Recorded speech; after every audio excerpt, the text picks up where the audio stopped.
depression in general, so things that are happening in the country. So what is the employment situation during the Great Depression?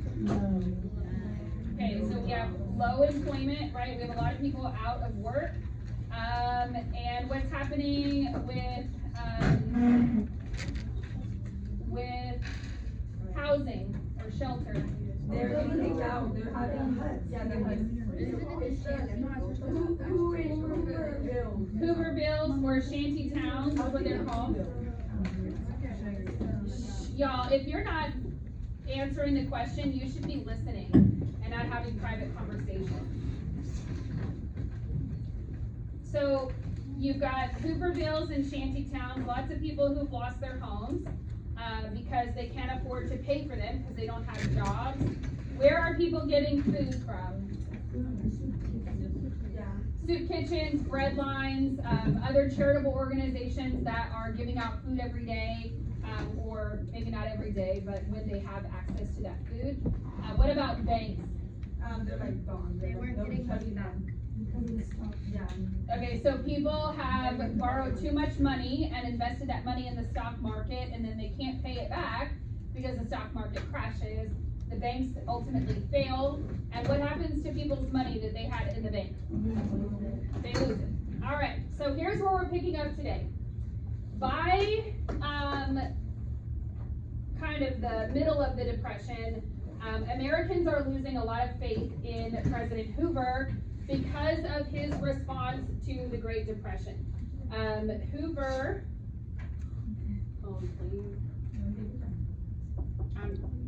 today has been one of those days. All right. So Hoover's philosophy, or what Hoover believes is the responsibility of the government, is something called rugged individualism.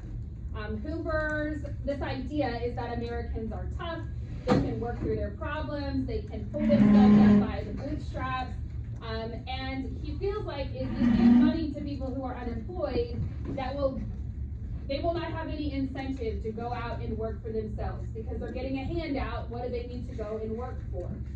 So rather than trying to bring any kind of relief to the American people, I mean, he does a few things. I can't say he doesn't do anything. But Hoover relies really heavily on charitable organizations and churches to take care of people who are struggling during the Great Depression.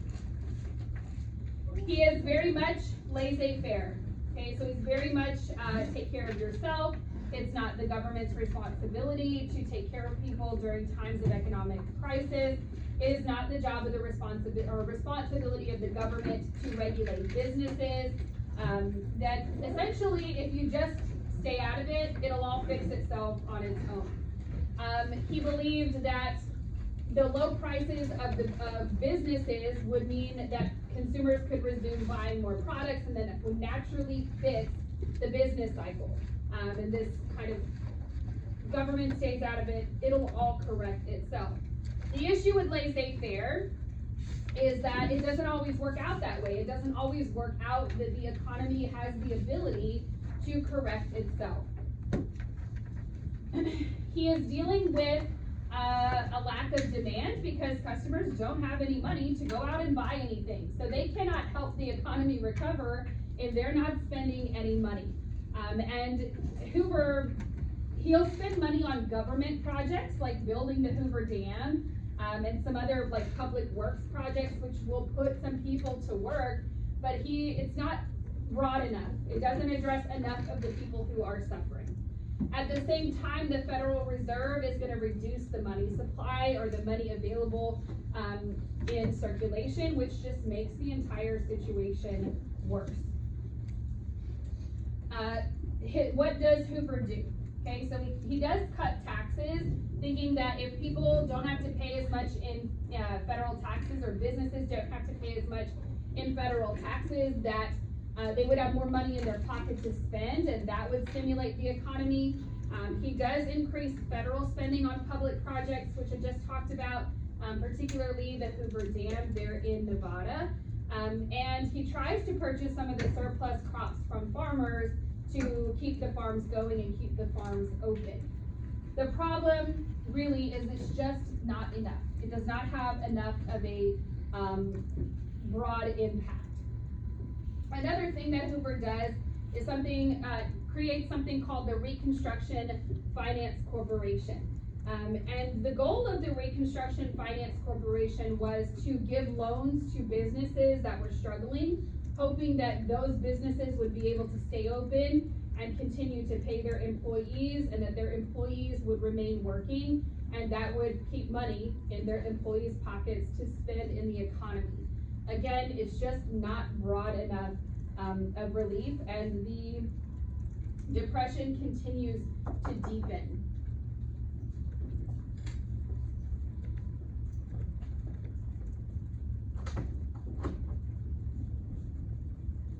Okay.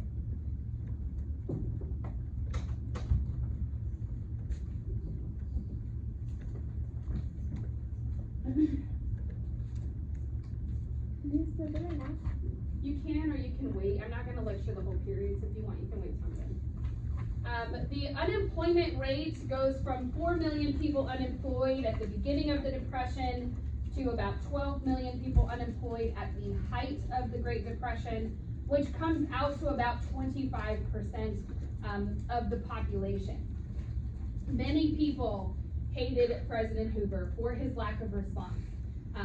We've talked about Hoovervilles, that people had named these shanty towns after Hoover because they felt like Hoover was to blame, or at least his lack of response was making the problem worse. They called the empty parts of their pocket Hoover flags. You know, you're so proud to have Hoover as your president. Look how empty your pockets are. They called newspapers Hoover blankets because when they're living in the shanty towns and they don't have actual blankets, they're covering up with newspaper, and Hoover leather, which was the cardboard they would use for the soles of their shoes to protect the bottom of their feet.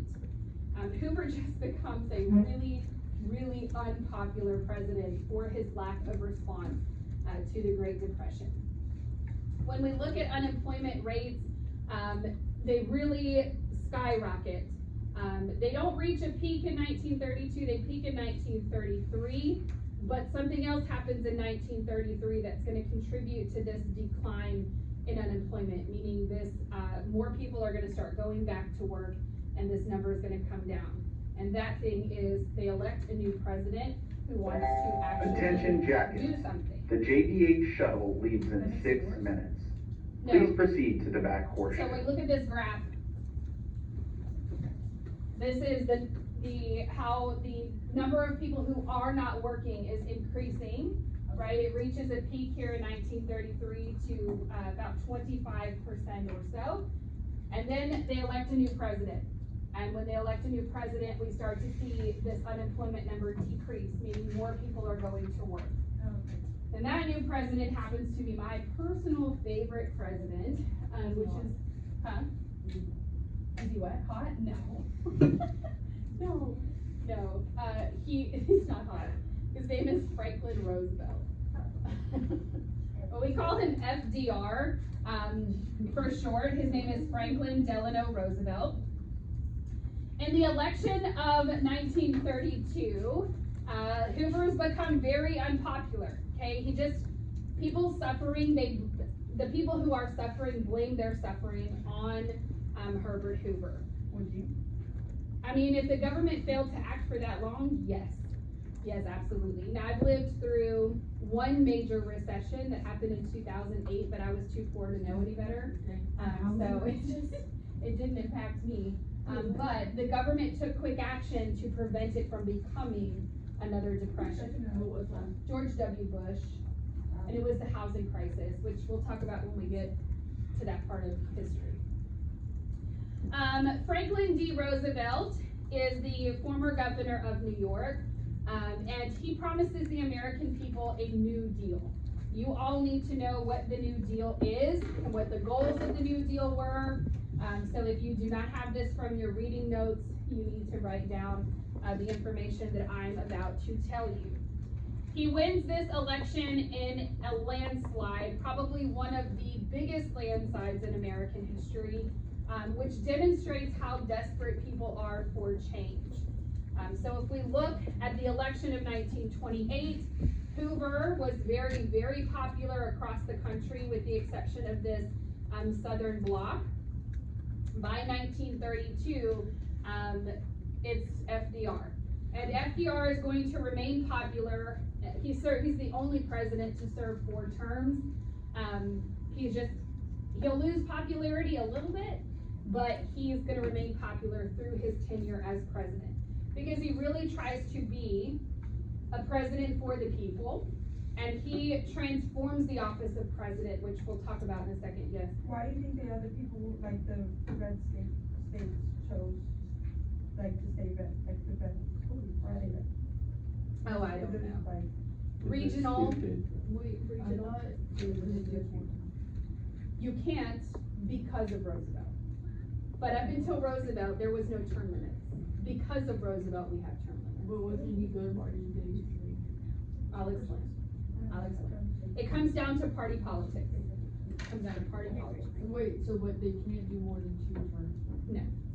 which we'll talk about too, I promise. I'm gonna teach you all about it. That is the 27th Amendment, no. What happens after their second? Some amendment, I don't know. What happens after their second term? You can't run again. All right, so Roosevelt really personalizes the presidency. Roosevelt really becomes the president of the people, which is why I call him my favorite president.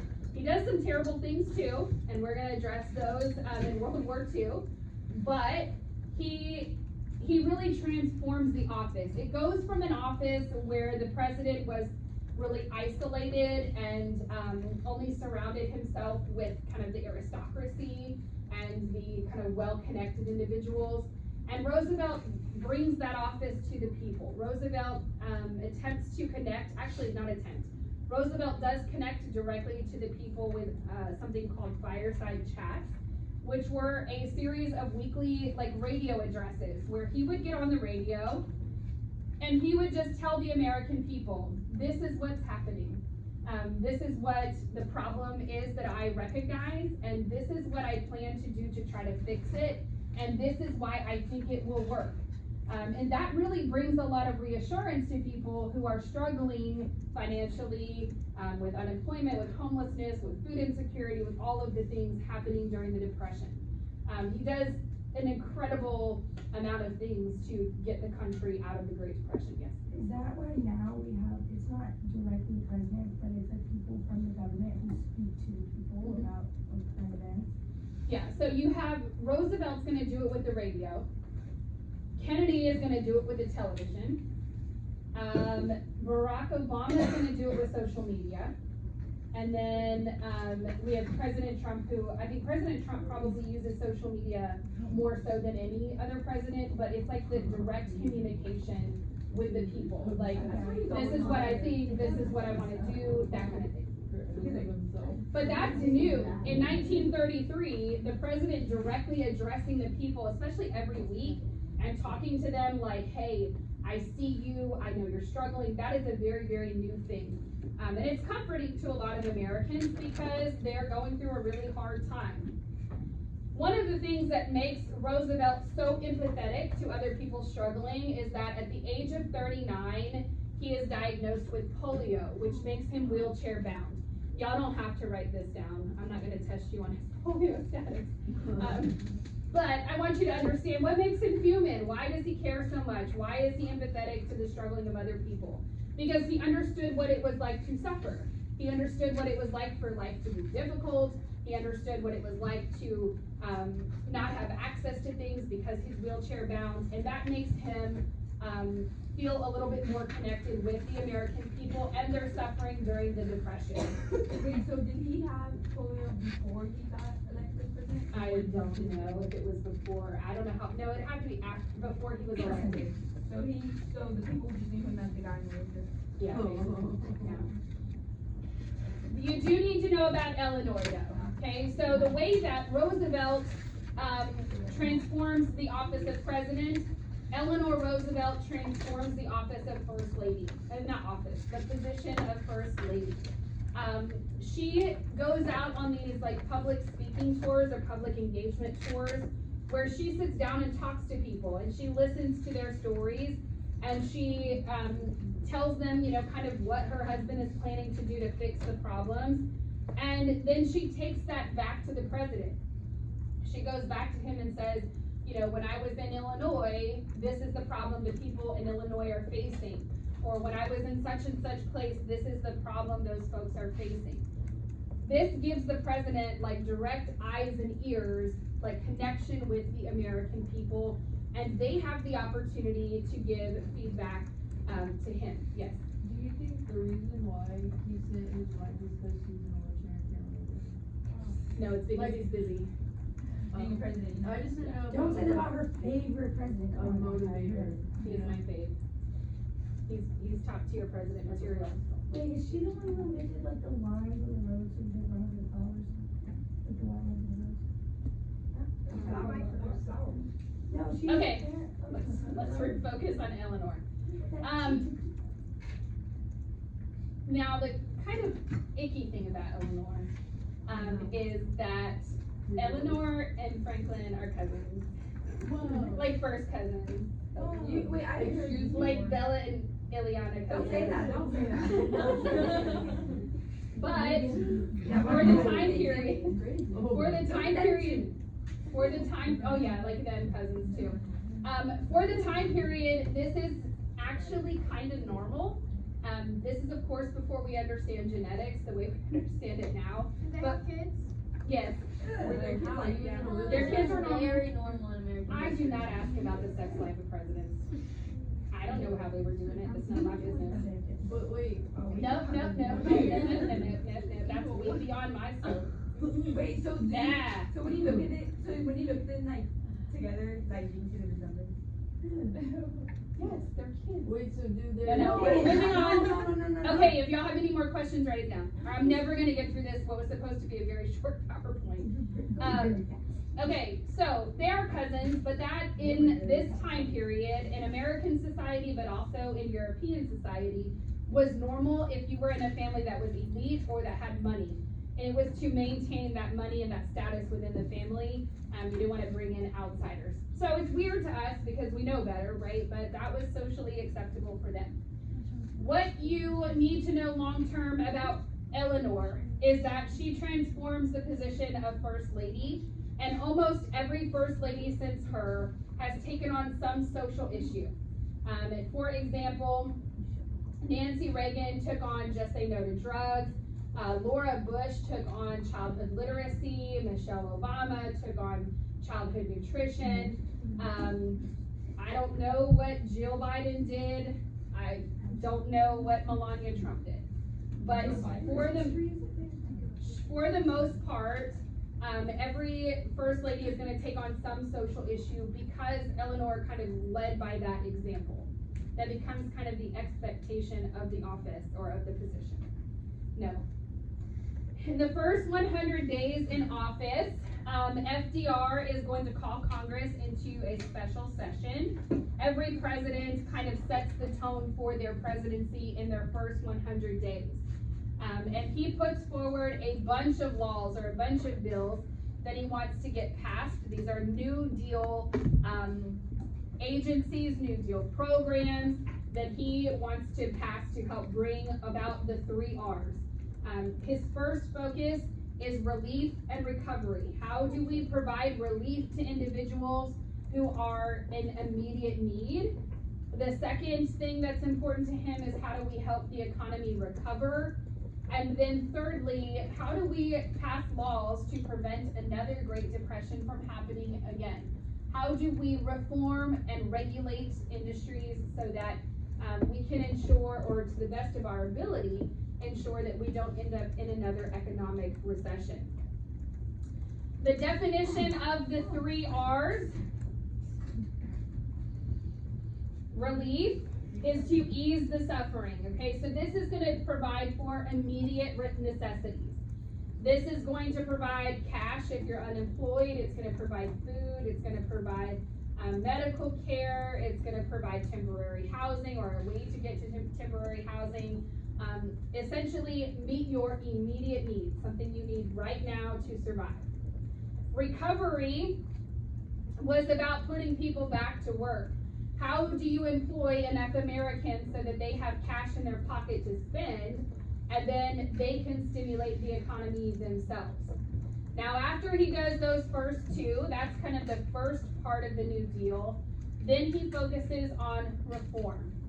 And these reform is really gonna be the part that gets him in a little bit of political trouble, because businesses and industries don't wanna be regulated. Banks don't wanna be told what to do, farmers don't wanna be told what to do, capitalists, nobody wants to be told what to do. So, that part will get him into a little bit of political hot water. But for the most part, as we saw in the graph, he is able to bring unemployment down over the course of the 1930s, which means that people are going back to work. Some of the more important New Deal programs or agencies are the following. I'm going to give you these. These are not all of them. These are the ones that are most important for you to know. So to restore trust and faith in the banking system, we'll get back to that court packing here in a minute. Oh no, where'd it go? Oh, no. I don't know. We don't need it. Okay, I'm gonna tell you verbally then. I have it printed out. In the court system? These are just bills. No, These are restore faith and trust. in banking. Sorry, not in the court system, in banking. So to restore faith and trust in banking, President, I know what happened to them, I skipped these slides.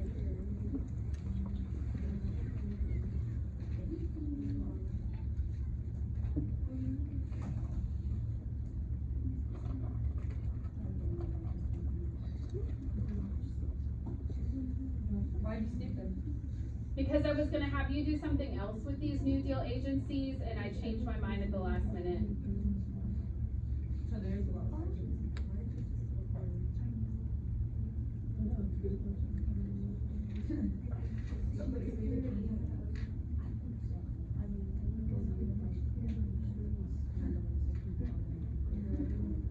All right. To restore faith and confidence in banking, the New Deal brings about, or Congress passes, establishes the FDIC, which is the Federal Deposit Insurance Corporation. The FDIC insures the money that you deposit in the bank. Initially, it's up to $200,000. Now it's up to $250,000. That means that if you put money in the bank today, and today, after you walk out, that bank goes bankrupt, the federal government, this insurance corporation, will pay you your money, the money that you had in that particular bank account. Now, this is only true for banks that are part of the FDIC.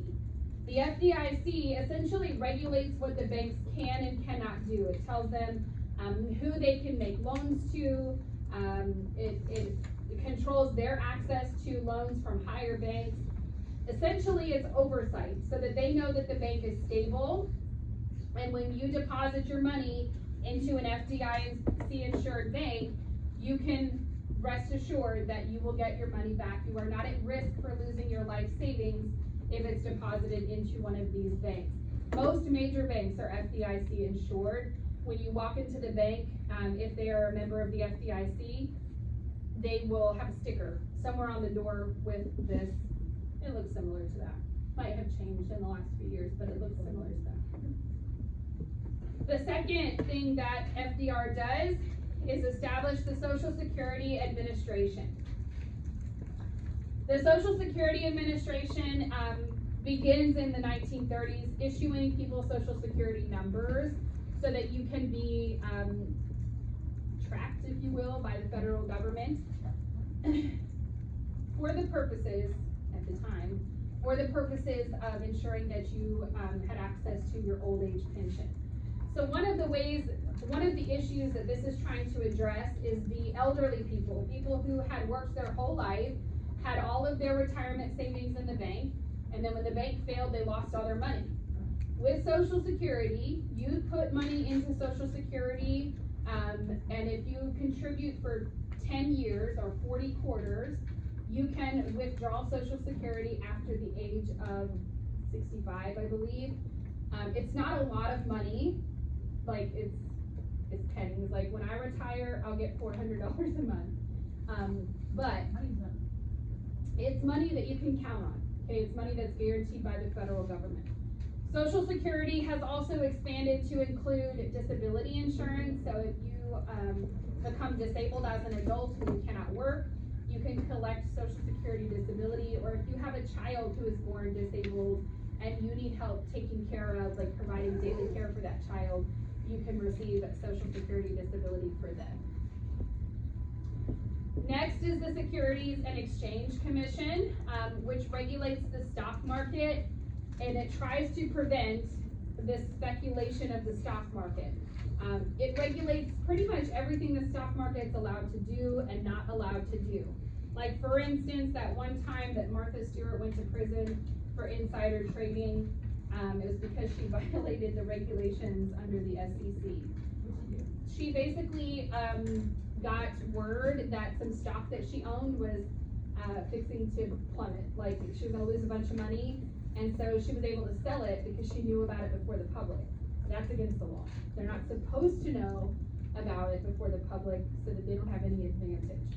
And then she went to prison for like, I don't know, 4 years maybe. She like best friends with Snoop Dogg. Yeah, Snoop Dogg's best friend. She was a really popular home decor lady in the 90s. All right. Next are programs that put people back to work.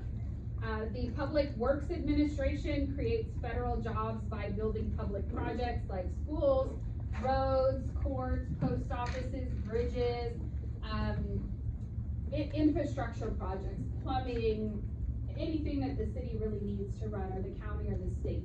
This is gonna put hundreds of thousands of young men back to work. The Civil Works Administration is very similar. It creates manual labor jobs for young men. Again, putting thousands of people, hundreds of thousands of people back to work. This is what the people want, okay? The people don't want to sit on relief forever. They don't want to get, money and food from the government forever. They want the ability to go back to work and earn an honest living. This helps not only to boost the economy, but putting people back to work helps to boost the morale in the country also. Kind of the feeling of hope that there was an end in sight to the Great Depression. The FHA, or Federal Housing Administration, is a program that helps people get loans to buy houses, or helps people get mortgages. What the FHA does is it provides loans to people who might not have a lot of money to put down on a house. They can get kind of a higher loan to value ratio, which is probably way above your understanding of buying a house.